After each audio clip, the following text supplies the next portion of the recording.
नमस्कार। आज हम बात कर रहे हैं रिमोट पेशेंट मॉनिटरिंग यानी आरपीएम की। जी।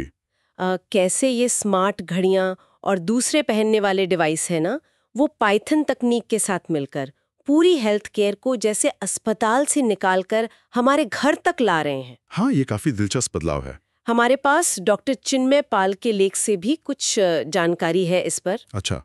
तो आइए समझते हैं कि ये तकनीक असल में है क्या, कैसे काम कर रही है और क्यों इतनी महत्वपूर्ण मानी जा रही है। हम्म। हमारा मकसद है ये जानना कि ये जो सेंसर्स हैं, ये रियल टाइम हेल्थ डेटा को एनालाइज करके मेडिकल केयर को कैसे ज्यादा एक्टिव, पर्सनल और शायद प्रिवेंटिव भी बना सकते हैं। बिल्कुल, प्रिवेंटिव हेल्थ केयर की तरफ एक बड़ा कदम है ये। तो शुरुआत करते हैं बिल्कुल बेसिक सवाल से। ये रिमोट पेशेंट मॉनिटरिंग आखिर है क्या? देखिए, ये मूल रूप से एक तरीका है जिसमें स्मार्ट वॉच या फिटनेस ट्रैकर या फिर कुछ खास मेडिकल सेंसर भी होते हैं, जैसे ईसीजी मॉनिटर या ग्लूकोज मॉनिटर। अच्छा। ये डिवाइस मरीज का हेल्थ डेटा क्लिनिक या अस्पताल के बाहर इकट्ठा करते हैं, उनके घर पर ही समझ लीजिए। घर पे? जी हाँ। और फिर ये डेटा इलेक्ट्रॉनिक तरीके से डॉक्टरों या उनकी हेल्थ केयर टीम तक भेजा जाता है। ओके। जहां वो इसका विश्लेषण करते हैं, देखते हैं कि सब ठीक है या नहीं। सुनने में तो ये मरीज और डॉक्टर दोनों के लिए ही काफी सुविधाजनक लगता है। हाँ, सुविधा तो है ही, लेकिन यहाँ जो सबसे दिलचस्प और शायद सबसे महत्वपूर्ण बात है, वो ये है कि ये तकनीक ना स्वास्थ्य सेवा के मूल तरीके को ही बदल रही है। अच्छा, कैसे? हम जो पहले करते थे कि बीमारी हुई फिर इलाज किया, मतलब रिएक्टिव अप्रोच, हाँ, रिएक्टिव। उससे हटकर अब हम बीमारी होने से पहले उसे पहचानने या रोकने की तरफ बढ़ रहे हैं, मतलब प्रोएक्टिव हो रहे हैं। प्रोएक्टिव? जी, यही इसका असली, आप कह सकते हैं, क्रांतिकारी पहलू है। ये प्रोएक्टिव कैसे संभव होता है? मेरा मतलब, क्या तकनीक सच में बीमारी का पहले से पता लगा सकती है? हाँ, काफी हद तक। यहीं पर जो आपने पाइथन का जिक्र किया था और मशीन लर्निंग जैसी तकनीकें, वो काम आती हैं। ओके। इन डिवाइसेस से जो लगातार डेटा आता रहता है, हार्ट रेट है, ब्लड शुगर लेवल है, कोई कैसे चल रहा है, ये सब, तो सिस्टम इसका विश्लेषण करके असामान्य पैटर्न या कह लीजिए विसंगतियां, यानी एनॉमलीज, उनको पकड़ सकता है। एनॉमलीज? जी। और इसके आधार पर वो स्वास्थ्य जोखिमों की भविष्यवाणी कर सकता है, और अगर कोई चिंताजनक ट्रेंड दिखे तो तुरंत डॉक्टर या मरीज को अलर्ट भी भेज सकता है। अरे वाह! इससे होता यह है कि बीमारियों का बहुत जल्दी पता चल सकता है, और खासकर जो लंबी चलने वाली बीमारियां हैं, जैसे डायबिटीज या दिल की बीमारियां, उनका मैनेजमेंट बहुत बेहतर हो जाता है। ये तो वाकई असरदार लगता है। क्या आप कुछ खास उदाहरण दे सकते हैं?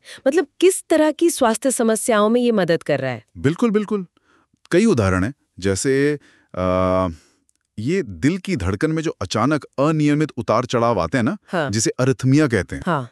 उसका पता लगा सकती है। कुछ स्मार्ट वॉचें, जैसे एप्पल वॉच का नाम आता है, उसमें एट्रियल फिब्रिलेशन या एएफ, जो एक तरह की अनियमित धड़कन है, उसको डिटेक्ट करने की क्षमता है। अच्छा। इसी तरह डेक्सकॉम G7 जैसे डिवाइस आते हैं, वो डायबिटीज के मरीजों के लिए लगातार ग्लूकोज लेवल मॉनिटर करते हैं, और ये भी अंदाजा लगा सकते हैं कि शुगर कब खतरनाक रूप से कम, यानी हाइपोग्लाइसीमिया, या ज्यादा, मतलब हाइपरग्लाइसीमिया हो सकती है। ओ, ये तो जान बचाने वाली बात हो सकती है। जी हाँ।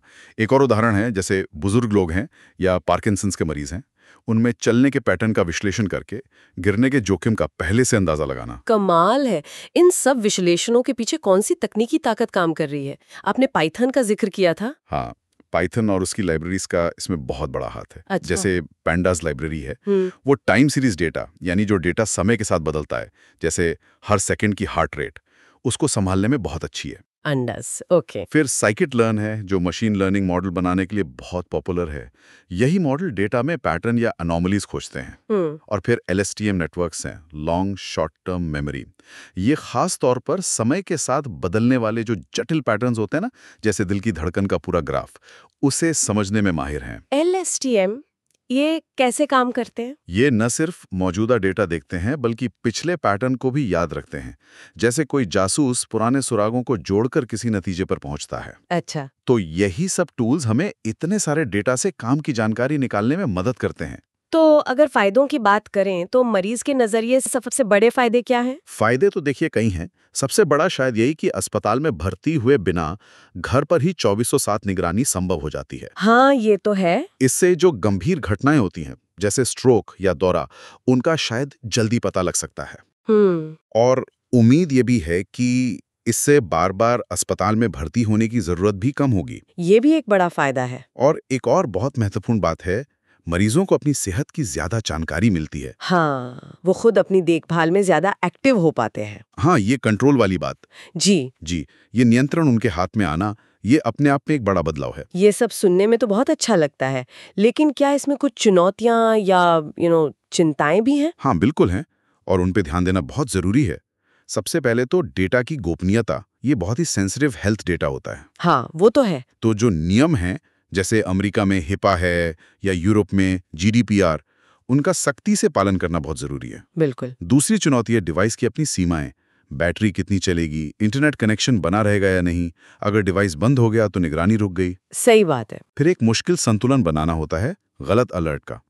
सिस्टम ऐसा ना हो कि हर छोटी सी बात पर अलर्ट दे दे, जिसे फॉल्स पॉजिटिव कहते हैं। हाँ, उससे परेशानी बढ़ेगी। और ना ही ऐसा हो कि कोई गंभीर समस्या हो और वो पकड़ में ही ना आए, यानी फॉल्स नेगेटिव। ये संतुलन बनाना मुश्किल होगा। जी, और साथ ही अलग अलग कंपनियों के डिवाइस से जो डेटा आता है उसकी क्वालिटी भी एक जैसी नहीं होती। ये सब मिलकर सवाल उठाते हैं कि हम इस तकनीक पर कितना भरोसा कर सकते हैं और इसे और बेहतर कैसे बनाया जाए। तो कुल मिलाकर इन सभी बातों का निचोड़ क्या है? भविष्य किस तरफ जाता दिख रहा है इस टेक्नोलॉजी का? निचोड़ यही है कि रिमोट पेशेंट मॉनिटरिंग, ये पहनने वाले डिवाइस और पाइथन एनालिटिक्स, ये सब मिलकर हेल्थ केयर की पूरी तस्वीर बदल रहे हैं।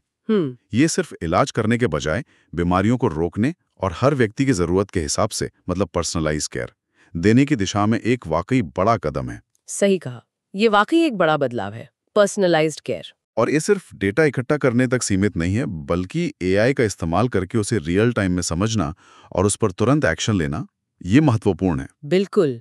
अच्छा, एक विचार सोचने के लिए छोड़ता है सबके लिए। हाँ, बताइए। जब लोगों को अपने स्वास्थ्य के बारे में लगातार, मतलब पल पल की जानकारी मिलती रहेगी, तो क्या इससे उनके रोजमर्रा के जीने का तरीका, उनकी आदतें, उनकी लाइफस्टाइल, क्या वो वाकई बदलेगी?